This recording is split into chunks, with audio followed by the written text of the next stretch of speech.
아들 문제입니다. 명문 사립고를 명문 사립 기숙학교를 다니고 있는 아들이 학교로부터 퇴학 처분을 받았습니다. 그런데 그때 안경환 후보자가 교장 선생님에게 부모의 마음이었겠죠. 아버지의 마음으로 퇴학만큼은 좀 면해달라라는 편지를 보냅니다. 그 이후에 퇴학 처분이 뒤집혔습니다. 결국 아들은 퇴학을 모면을 했는데 김병민 박사님. 그런데 그 아들은 무엇 때문에 퇴학 처분을 받은 겁니까? 학교에? 명문 기숙학교라고 말씀하셨는데 기숙사는 이제 남자가 있는 공간과 여자가 있는 공간이 명백히 분리가 돼 있지 않습니까? 분리돼 있죠. 네, 자신 아들인데 이 아들이 있는 방에 여학생을 부른 거예요. 근데 그거만으로도 이제 문제인 건데. 기숙사 방에? 예, 여학생을 부르고 나서 동년배 여학생인 것 같습니다. 그리고 그거를 이제 소문을 냈다라는 거예요. 그러고 나니까 그 해당 피해 여학생이 받게 됐던 사실 정신적 상처란 건 이루 말할 수가 없었겠죠. 그것 때문에 선도위원회가 열렸고 첫 번째로 퇴학 조치가 내려진 겁니다. 그러니까 저희가 방송이기 때문에 당시에 그 기숙사 방으로 불러서 안 후보자의 아들이 어떤 행동을 했는지 그리고 동년배한테 뭐라고 자랑을 했는지 그 내용까지는 저희가 적나라하게 참 말씀드릴 수는 없습니다만 여학생이 그때 받았던 상처는 매우 컸다. 그럴 수밖에 없었던 게 결과만 놓고 얘기하자고요.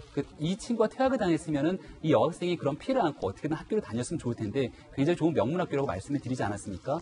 근데 결국은 재심 처분이 가기까지는 안경환 후보자의 부인이 편지를 교장에게 보냈고 그러니까 선도위원회의 재심이 열리면서 결국은 굉장히 경미한 처분으로 끝나서 이 친구는 학교에 다닐 수 있게 된 겁니다. 아들은? 그러니까 결국은 피해 여학생이 학교를 떠날 수밖에 없게 되는 상황이 온 거죠. 예. 그럼 이게 학교 차원에서 늘 그와 같은 방식으로 학생들에게 선처를 해줬다는 문제가 없다라는 건데 오늘자 보도에 나오니까 얼마 전에 있었던 다른 학생 같은 경우에는 1심에서 퇴학 처분을 받게 되고 그대로 재심도 열리지 않았다는 거예요.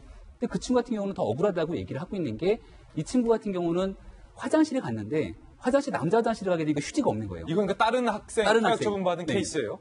화장실에 갔는데 휴지가 없으니까 너무나 급한 마음에 여자 화장실 들어가서 이제 변을 두고 있는 거를 걸린 거죠. 그러고 나니까 이걸 갖고서는 선도위원회를 열려서 퇴학 처분을 받은 건데 나중에 알고 보니까 이 친구 같은 경우는 대장증후군 증상이 있어서 병원 진단서도 내고 친구들도 그게 아니다라고 탄원서까지 냈는데도 퇴학 처분을 당한 겁니다. 굉장히 엄격한 학교라는 거예요. 학교가 엄격하다라는 것들을 좀 증빙하기 위한 나름대로 기사인 것 같고요. 그럼에도 불구하고 뭔가 안경환 후보자의 아들에 대해서는 특혜를 준 것이 아니냐. 그 특혜를 주는 과정에 부인이 편지를 보냈는데 그 부인은 해당 학부모의 임원이었다고 얘기를 하고 있기 때문에 이것도 하나의 논란의 소지가 될 수 있는 여지로 보입니다. 사실은 그때 시점이 안경환 후보자가 국가인권위원장을 역임하고 서울대학교에서 근무하고 있었던 때이기 때문에 이 영향력을 행사한 건 아니냐라는 의혹이 나오고 있는데 아들이 김우식 교수님 여학생 입장에서 생각해 보자고요. 여학생 입장에서 어느 날 학교를 등교했는데 주위에서 여학생들 보고 수근수근대고 왜 그러냐라고 알아봤더니 너 어저께 누구 방에 갔었다며? 그럼요. 그러니까 이게 다 소문이 나 있었다. 제가 볼 때는 이 학교가 다른 케이스로 지금 퇴학당한 이야기를 지금 김병민 박사 해주셨는데 굉장히 엄격한 기숙사 생활을 좀 요구했던 거 아니겠습니까? 그렇기 때문에 그런 정황에 비춰본다면 남자 방에 여학생을 불러들였고 이제 소문했다는 것은 퇴학 사유가 충분히 될 만하다고 봐요. 그리고 더 우리가 좀 흥미로운 것은 퇴학으로 1심에서 했다가 재심을 해가지고 내린 처분이 2주 특별교육 이수로 굉장히 경감이 굉장히 많이 됐잖아요.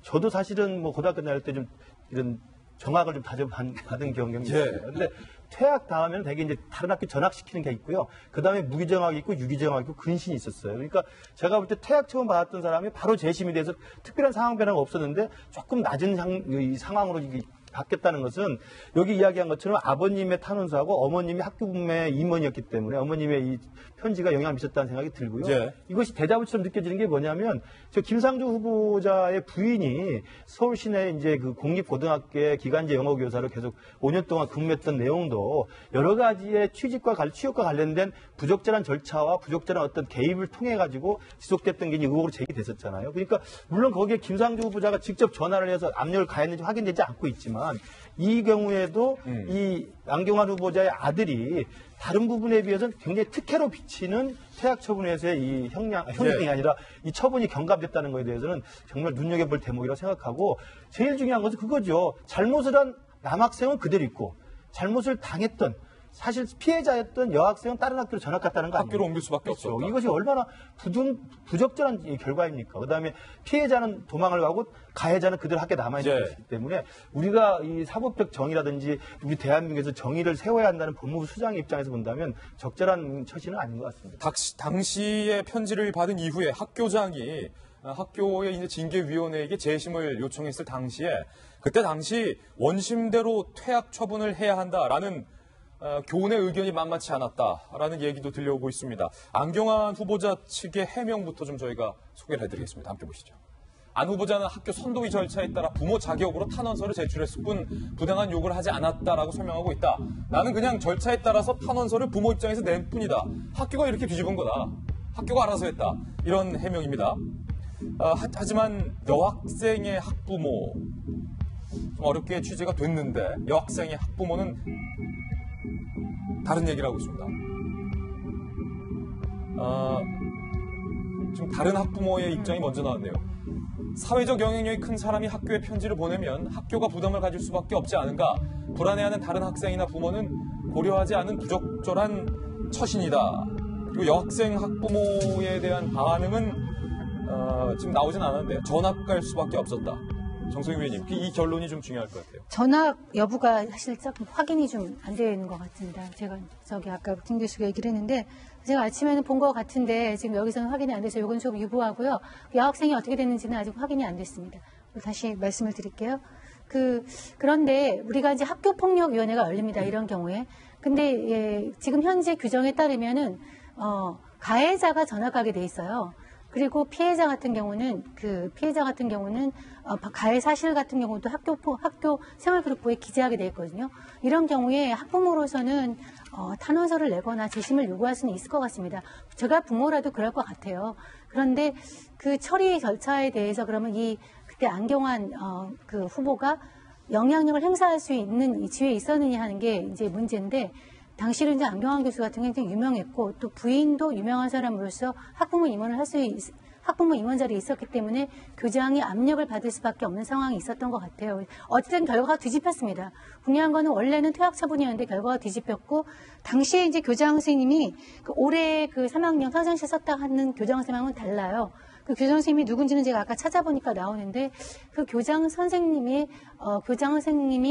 왜 결과를 뒤집었는지에 대해서 교장의 증언이 나와야지만 이거는 압력을 받았는지 여부를 판단할 수 있을 것 같습니다. 제가 이 상황을 정확하게 알 수는 없습니다만 어저께 법무부에서요 관련된 해명 자료라고 해야 될까요? 나왔는데 간단히 소개를 해드리면 아까 정 의원님 말씀하신 것처럼 학교 규정에 따라서 학교 생활 규정 15조에 따라서 진술 기회를 부여를 이제 한 거죠. 그리고 거기에 따라서 서면으로 진술서를 제출을 했는데 안 후보자 측에서 제출한 진술서 주요 내용은 부끄럽고 참담한 심정으로 심려를 끼쳐드려 죄송하고 졸업할 기회를 주신다면 감사하겠지만 어떠한 처벌도 달게 받을 것이며 후보자의 자녀에게는 중한 처벌을 내릴지라도 함께 문제가 된 학생에게는 최대한의 관대한 처분을 해 주십시오라는 내용이었다고 하고요.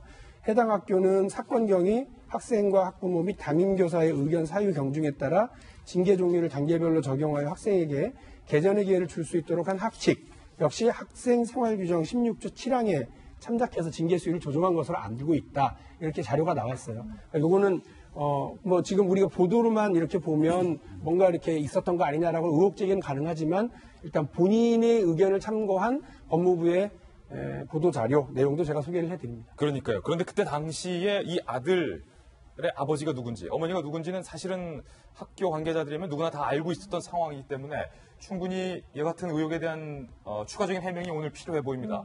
안 후보자가 11시에 이 같은 입장에 대한 기자회견을 할 예정이라고 하니까 과연 이 두 가지 새로운 의혹에 대해서 뭐라고 해명하는지 좀 지켜봐야 될 것 같습니다.